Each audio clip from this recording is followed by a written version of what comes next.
नमस्कार, जय हिंद, जय भारत दोस्तों। स्वागत है आप सबका एक बार फिर से आपके अपने चैनल स्काई स्पीक्स पर। तो दोस्तों, आज हम तुला लग्न की बात करेंगे कि तुला लग्न के जातकों के लिए मार्च का महीना कैसा रहेगा, कैसी रहेगी आपकी सेहत, आपका स्वास्थ्य, आपकी आर्थिक स्थिति, नौकरी, कारोबार, शिक्षा, दाम्पत्य। इन सभी विषयों पर बारी बारी से हम चर्चा करेंगे और सबसे अंत में हम इस महीने बनने वाले विशेष योग और विशेष उपाय के बारे में भी आपको बताएंगे। इसके अलावा यदि आप मुझसे किसी भी प्रकार का दोस्तों निजी ज्योतिषीय परामर्श लेना चाहते हैं, स्क्रीन पर मेरा व्हाट्सएप नंबर दिया गया है। आपसे निवेदन है, आप इस नंबर पर हमें व्हाट्सएप के माध्यम से कंसल्टेशन या फिर हिंदी में परामर्श टाइप करके लिख करके भेज दीजिए। इसके आगे की पूरी प्रक्रिया व जानकारी आपको प्रति उत्तर में भेज दी जाएगी। उसके पश्चात आप चाहें तो अपना अपॉइंटमेंट बुक करवा सकते हैं, जिस पर कि शुल्क लागू रहेंगे। इसके अलावा हमारी वेबसाइट है www.skyspeaks.in। आप हमारी वेबसाइट के माध्यम से भी अपने लिए अपॉइंटमेंट बुक करवा सकते हैं। चलिए, आगे बढ़ने से पहले एक दो जरूरी बातें जो कि बहुत जरूरी हैं, क्योंकि हर बार प्रश्न पूछे जाते हैं इसके बारे में।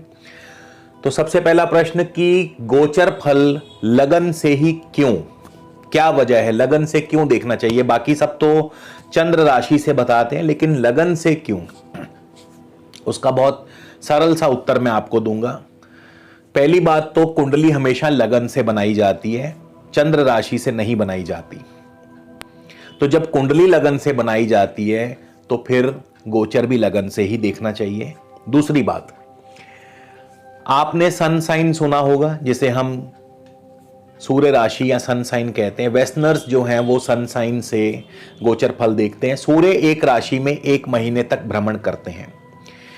फिर बात आती है वैदिक ज्योतिष की। वैदिक ज्योतिष में चंद्र राशि को मुख्य माना जाता है गोचर के लिए। चंद्रमा एक राशि में 2.5 दिन के लिए गोचर करते हैं, भ्रमण करते हैं।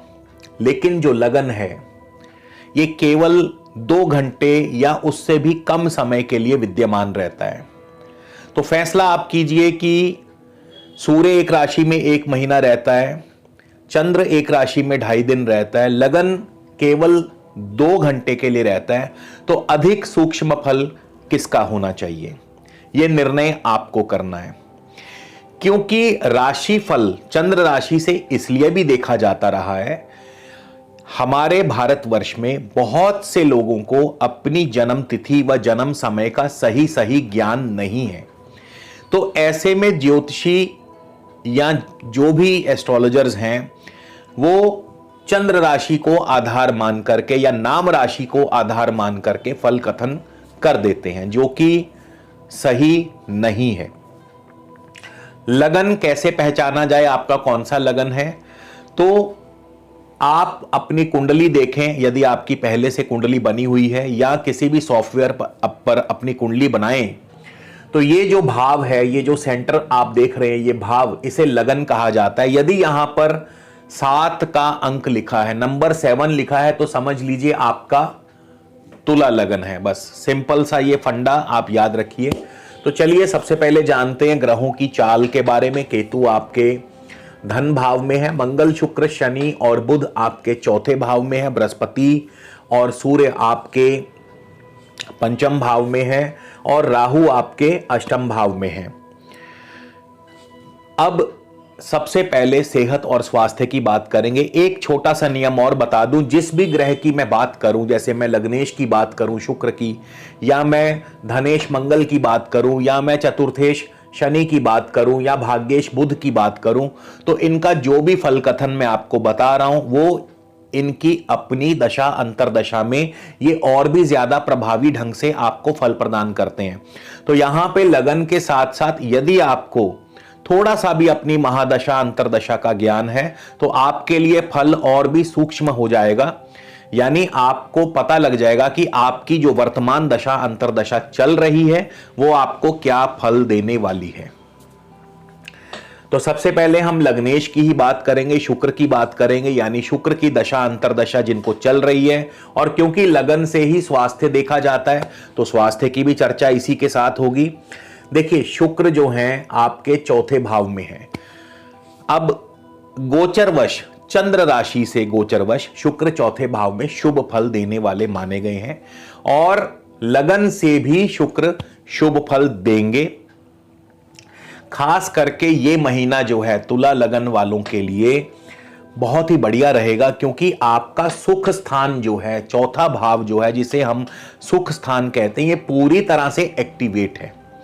सुख स्थान जब एक्टिवेट होता है तो सुखों की वृद्धि करता है, यानी आपकी पांचों अंगुलियां यानी 10 की 10 अंगुलियां घी में और सर कढ़ाई में, इसको आप लोकोक्ति या मुहावरे के रूप में प्रयोग कीजिएगा। तो आपके लिए ये माह जो है, ये महीना जो है मार्च का, बहुत शुभ रहने वाला है। और शुक्र आपके 1 मार्च को उत्तराषाढ़ा यानी सूर्य के नक्षत्र में होंगे। सूर्य कौन है? लाभेश। लाभेश होकर पंचम भाव में पड़े हैं। स्वास्थ्य के लिए बहुत ही बढ़िया है, क्योंकि स्वास्थ्य के लिए इसलिए बढ़िया है कि पंचम भाव क्योर हाउस है, हेल्थ हाउस है, हेल्थ प्रदान करता है, तो स्वास्थ्य बढ़िया रहेगा। हालांकि शनि की अपनी उच्च राशि पर दृष्टि है, शनि तुला लगन के लिए योग कारक है, गुरु की भी पंचम भाव से दृष्टि है, तो स्वास्थ्य बढ़िया रहेगा। इसके अलावा न केवल स्वास्थ्य बढ़िया रहेगा, आपकी शुक्र की दशा में बहुत अच्छी आमदनी भी होगी, उत्तम धन लाभ होगा शेयर मार्केट के माध्यम से या आपके कारोबार या व्यापार के माध्यम से आपको बहुत अच्छा धन लाभ होगा। इसके बाद शुक्र 11 मार्च को चले जाएंगे श्रवण नक्षत्र में। मान पद प्रतिष्ठा, नौकरी में प्रमोशन, कारोबार में तरक्की हर प्रकार से आपको मिलेगी। 11 मार्च को शुक्र जाएंगे श्रवण नक्षत्र, चंद्र के नक्षत्र में। तो चंद्रमा दशमेश हैं, दशम भाव के स्वामी हैं। निसंदेह मान पद प्रतिष्ठा, अधिकार क्षेत्र की वृद्धि, नौकरी में तरक्की, प्रमोशन आदि के योग बनेंगे। 24 मार्च को शुक्र चले जाएंगे धनिष्ठा मंगल के नक्षत्र में। मंगल जो हैं आपके धनेश और सप्तमेश होकर के चौथे भाव में बैठे हैं। धनेश और सप्तमेश का चौथे भाव में बैठना भूमि, भवन, वाहन, कृषि और शिक्षा, इन पांचों क्षेत्रों में सफलता और लाभ को सुनिश्चित करता है। यानी ये महीना शुक्र की दशा अंतरदशा आपको अत्यंत ही शुभ फल प्रदान करने वाली है। इसके अलावा हेल्थ भी आपकी बढ़िया रहेगी। अब बात करते हैं बिजनेस की। इसके लिए दशम भाव को देखा जाता है। दशम भाव पर भी शनि और मंगल की दृष्टि है चौथे भाव से। अब देखिए, गोचरवश यदि चंद्र गोचर की बात करें, चंद्र राशि से गोचरवश मंगल चौथे भाव में, शनि चौथे भाव में अशुभ फल प्रदान करते हैं, लेकिन मंगल यहां पर अपनी उच्च राशि में है और शनि यहां पर अपनी स्वराशि में है। तो यहां पे मंगल और शनि मिलकर के मंगल रूचक योग बनाते हैं, शनि शश योग बनाते हैं, तो शुभ फल प्रदान करते हैं। और दोनों की दशम भाव पर दृष्टि है चौथे भाव से। चौथा भाव है जनता का, जनता के माध्यम से लाभ होगा। चौथा भाव है भूमि का, भूमि आदि कार्यों से लाभ होगा, भवन आदि कार्यों से लाभ होगा, वाहन आदि कार्यों से लाभ होगा, शिक्षा के क्षेत्र से आपको लाभ होगा और कृषि कार्यों से आपको लाभ होगा। इसके अलावा मंगल सप्तम भाव से भी व्यापार देखा जाता है। मंगल धनेश भी है, आर्थिक स्थिति भी देखी जाती है। तो धनेश और सप्तमेश मंगल जो है आपके चौथे भाव में है। अब मंगल भी शुक्र की ही भांति 1 मार्च को उत्तराषाढ़ा यानी सूर्य के नक्षत्र में होंगे। हर प्रकार से हर कार्य में सफलता देते हैं, प्रत्येक कार्य में सफलता मिलेगी, कार्य सिद्ध होंगे आपके। मित्रों, भाई बंधुओं का सुख सहयोग आपको प्राप्त होगा। शेयर मार्केट से आपको उत्तम धन लाभ के जो है योग बनेंगे। फिर 12 मार्च को मंगल भी श्रवण नक्षत्र, चंद्रमा के नक्षत्र में। नौकरी में तरक्की, प्रमोशन, आपको मान प्रतिष्ठा की वृद्धि, अधिकार क्षेत्रों की वृद्धि, राजनीतिक सामाजिक क्षेत्रों में आपको सफलता प्राप्त होगी। इसके बाद 29 मार्च को मंगल अपने स्व नक्षत्र में आ जाएंगे, धनिष्ठा नक्षत्र में।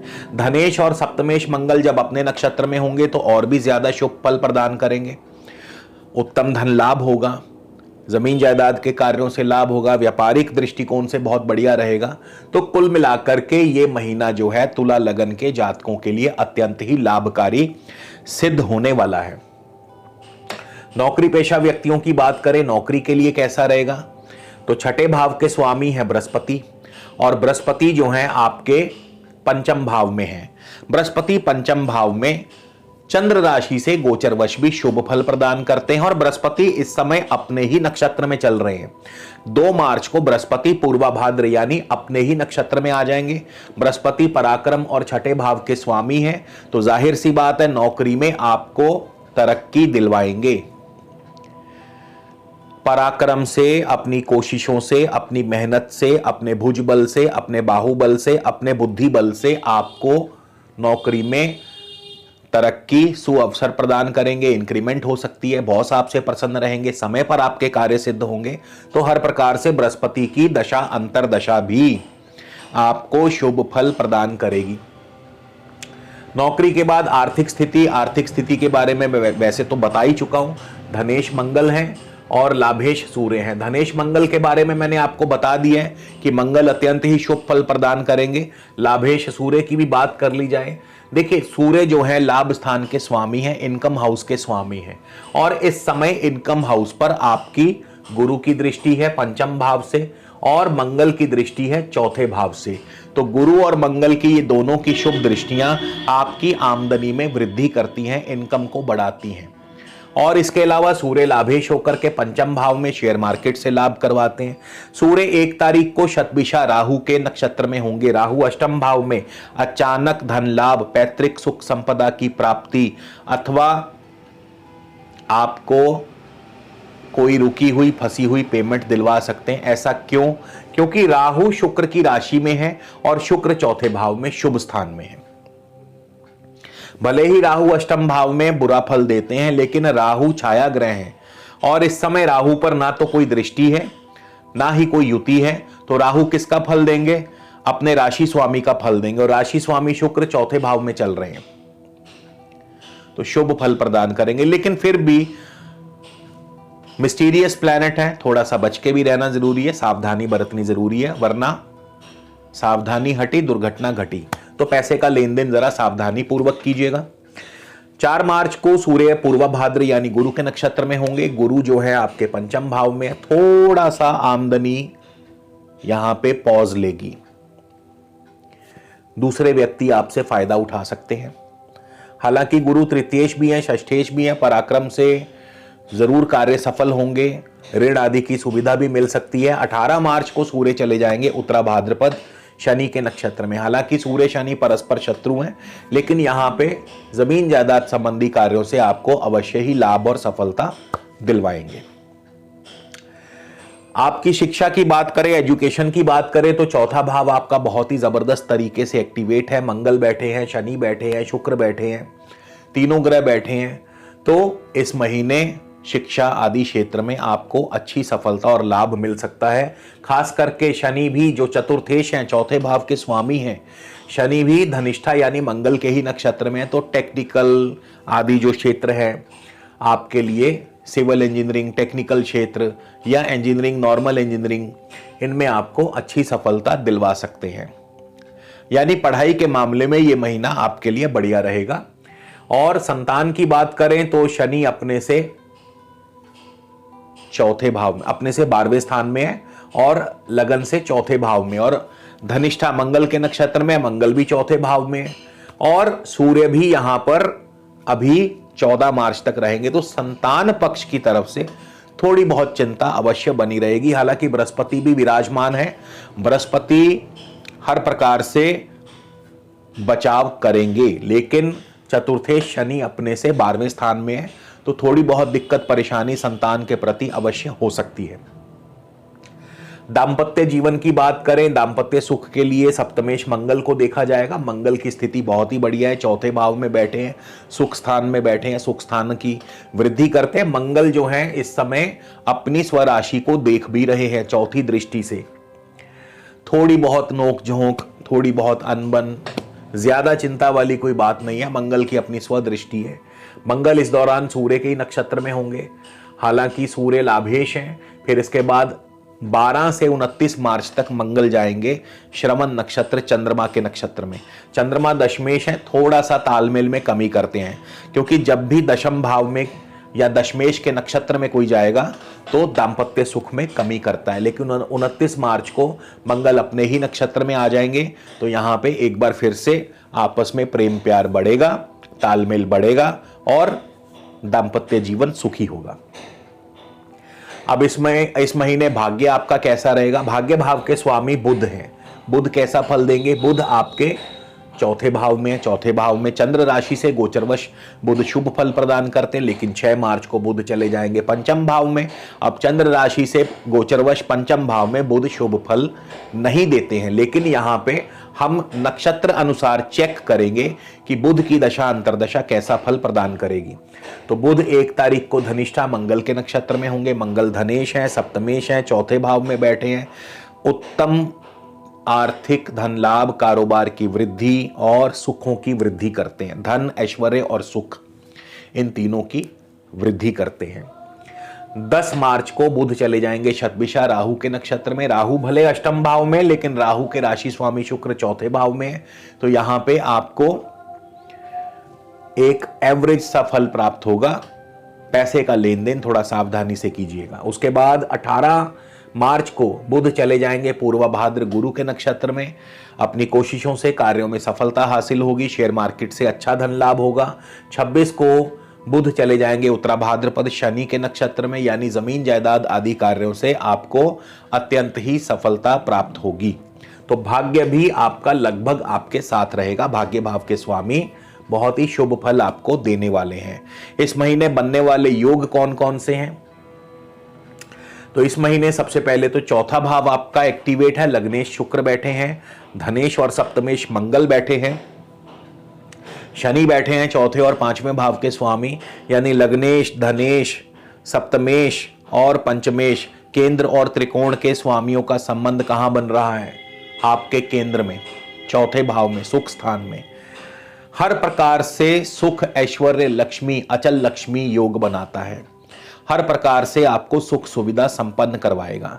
इसके अलावा बुध गुरु और सूर्य का, यानी बुध भाग्येश, गुरु पराक्रमेश और सूर्य लाभेश, इनका भी पंचम भाव में युति योग आपको अचानक धन लाभ देगा। अपनी बुद्धि के बल पर, अपनी विद्या के बल पर, अपने ज्ञान के बल पर।